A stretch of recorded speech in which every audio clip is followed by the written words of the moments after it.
Hello, this is Senator Jeff Stone with my weekly Capitol Update.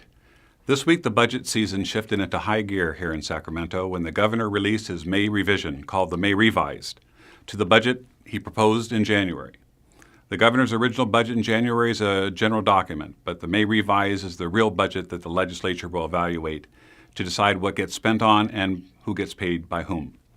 I serve on the Budget Subcommittee for Health and Human Services, and over the past 2 months, I've listened to the testimony of hundreds of Californians on well over 100 different spending proposals. My colleagues on the 4 other budget subcommittees have been doing likewise. Every budget item gets a hearing, and there is an opportunity for the public to offer input before the committees vote. As a member of the full budget committee, I try to look at each spending proposal and then make a decision whether or not that budget ask is best use of our tax dollars. I try to make my decisions on what's best for the people, not for the special interests with deep pockets who have full-time paid lobbyists on retainers.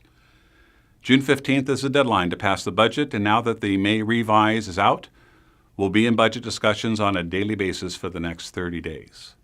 You've probably heard that California's economy is still growing, but as the May Revise showed, it's not growing as fast as our government accountants thought. It's no surprise to me, and I'm sure it's no surprise to you. In April, income tax collections were about $1 billion less than projected. Right now, the state is about $900 million short of what the governor estimated when he proposed his initial budget last January.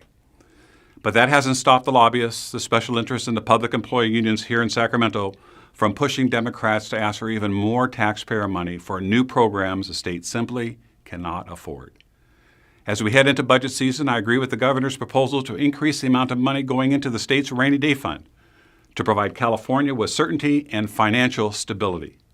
I also support the governor's proposal not to increase college tuition at the UC and CSU systems and will push to have more in-state students admitted to California's colleges. But there's still a lot of work yet to be done.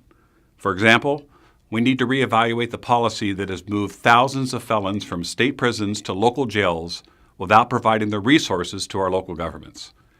If the state wants to release felons into our local jails, the state should pay for the incarceration of these violent criminals.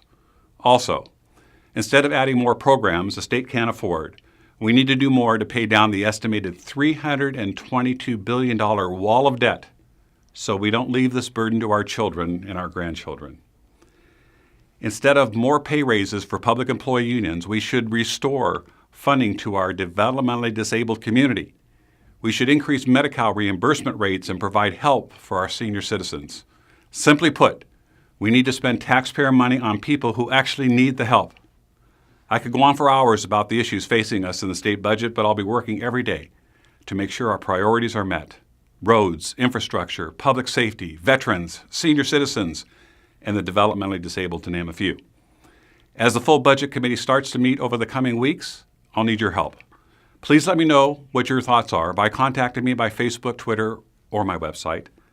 The budget is a document that sets the state's priorities, and I'll be fighting to protect taxpayers, seniors, and the developmentally disabled, and all those who really need the state's help. I'll also be fighting against the special interests and the big government advocates who seem to not understand that the state's money is actually real money being given by hard-working taxpayers like you. As always, it's a pleasure to represent you here in the state capitol.